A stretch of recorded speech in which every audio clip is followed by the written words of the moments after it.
വൈക്കത്തിൻ്റെയും Vaikom MLA. Shri K ബിനിമോൻ്റെയും ഏതൊരു ആവശ്യത്തിനും തൻ്റെ സഹായവും പിന്തുണയും ഉണ്ടാകുമെന്ന് നിയമസഭാ സ്പീക്കർ ശ്രീ തിരുവഞ്ചൂർ രാധാകൃഷ്ണൻ. എം.എൽ.എ.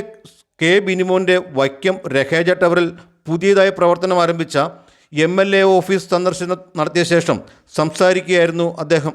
വെള്ളിയാഴ്ച വൈകിട്ട് 5 മണിയോടുകൂടി എം.എൽ.എ. ഓഫീസിലെത്തിയ ശ്രീ തിരുവഞ്ചൂർ രാധാകൃഷ്ണനെ എം.എൽ.എ. ബിനിമോൻ ഷാൾ അണിയിച്ച് സ്വീകരിച്ചു.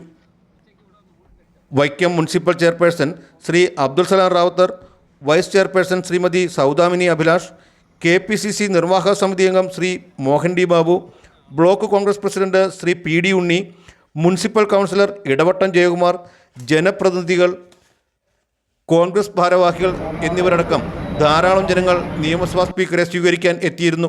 നമ്മുടെ ശ്രീ ബിനുമോൻ വൈക്കത്തിൻ്റെ ചരിത്രം തിരിച്ചു കേരള നിയമസഭയിലേക്ക് തെരഞ്ഞെടുക്കും. ഒട്ടനവധി വികസന മോഹങ്ങൾ ഇവിടുത്തെ ജനങ്ങൾക്കുണ്ട്. അത് സാധിക്കുക എന്നുള്ളതാണ് ബിനുവിൻ്റെ ഏറ്റവും പ്രധാനപ്പെട്ട ഉത്തരവാദിത്വം എന്നെനിക്കറിയാം. അദ്ദേഹം അതിനെക്കുറിച്ച് എന്നോട് പല പ്രാവശ്യം സംസാരിച്ചിട്ടുണ്ട്. അതുകൊണ്ട് ബിനുമോൻ ഇവിടുത്തെ പ്രശ്നങ്ങൾക്കെല്ലാം പരിഹാരം ഉണ്ടാക്കി വികസന ആവശ്യങ്ങൾക്ക് നേതൃത്വം കൊടുക്കുക, ജനങ്ങളുടെ എല്ലാം ഹൃദയം കവർന്ന് മുന്നോട്ട് പോകുന്ന നല്ല ജനപ്രതിനിധിയാവും എന്നെനിക്കറിയാം. അതിനെല്ലാ വിജയാശംസകളും നേരിടും.